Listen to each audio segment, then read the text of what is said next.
It's a long story. I feel it will be taking a lot of time, but let me try to be as brief as possible. I remember those days when I joined ISRO.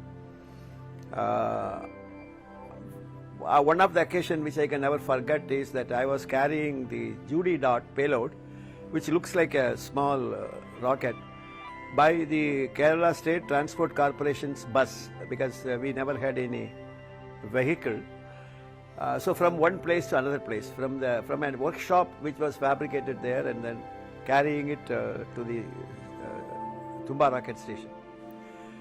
And of course there are occasions where we carried these materials by bicycle and so on and so forth. That was one day. I'm talking about 1966 time frame. But then step by step we were struggling to make a 3 inches diameter solid rocket motor. That is one problem. Then a 600 kg. See, a 3-inch diameter rocket became later, today, a 3-meter diameter rocket. And a 600 kg liquid rocket has become a 60-tonner Vikas engine.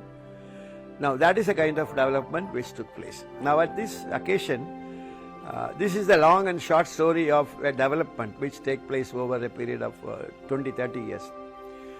But then we are recalling, at least I as an individual who happened to work with the big stalwarts of ISRO, Dr. Sarabhai, who had dreamt of so many things. Unfortunately, he died very young, and that is a misfortune of not only ISRO but also the country. Then Dr. Satish Dhawan, who was instrumental for today's PSLV, GSLV programs. He is the one who had drawn the blueprint for these programs. And then Professor U.R. Rao, who gave life to this blueprint. And today you are getting all these hardwares due to the great service of Professor U.R. Rao. Now, this is the long and short story of ISRO. Now, the Chandrayan, Mangalyaan, these were attempted with a small rockets available with us, and the result was you had Chandrayaan 1 successful. Chandrayaan 2 was a failure. Now today's Chandrayaan 3 we succeeded very greatly, and thanks to the hard work and intelligent work done by the ISRO team. Okay, I hope it is a shortest way possible to put it through.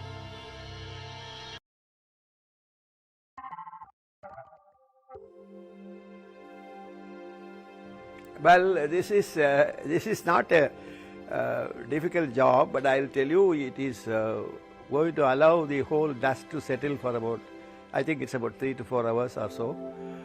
And then the lander, the Vikram, this will come out of the lander. That will roll down for a distance of about 100 meters. I don't remember those numbers. And it has its own experiments designated to it. But more frankly, let me tell you, I got completely overwhelmed by the fact that we had a soft landing, and that was a prime goal of today's launch. And after soft landing, what is happening is not really very exciting to me, in the sense that the main goal is achieved, and we are now talking about subsidiary goals. So let the subsidiary goals take its own way of getting things done. So that's why I say that, okay, this will do its own experiment. Yes.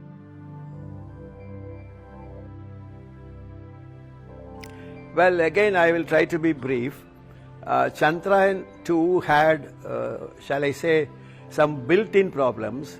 And one was a problem of the software, where if I tell you that it was there in the program that it had contradictory commands.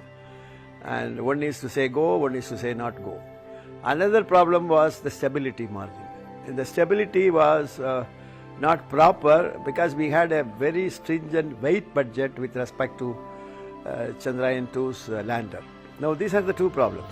Now these two problems were addressed too, and there came handy the orbiter which was part of Chandrayaan 2 was still orbiting there with a life, which we never anticipated will be there when Chandrayaan 3 was being planned, but it has come handy, which means we need not carry one more orbiter.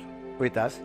So we were planning to use the present orbiter, and then we also gained some weight because we are not carrying that orbiter. So we wanted to make use of that weight gain in favor of us by adding some weight to the lander or making it more stable. So both the problems were solved, and then we also added some of the impossible things which you can dream of. Whether you need a redundancy, whether the health parameters are going to be okay with respect to one channel, or whether you need two channels, and one thruster is okay, or whether you need through thrusters, n number of things. We keep on imagining. I think ISRO team has spent a lot of time in imagining all the kind of failures, and then they have made the entire thing pakka. So the result is that I was talking to some people in ISRO. I personally believed that they never had any apprehension about the success of Chandrayaan 3. Of course, but like anybody else having written an exam and who will get a first rank, still will be under tension till he gets to know the result of it. So that kind of a tension was there in my minds of all.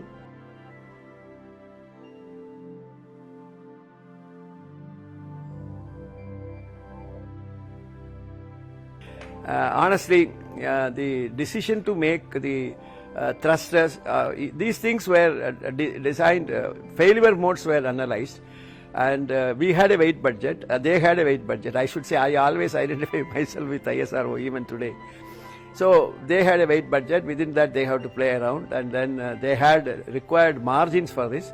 So it was not a difficult decision to make, but they checked everything and then they took a decision.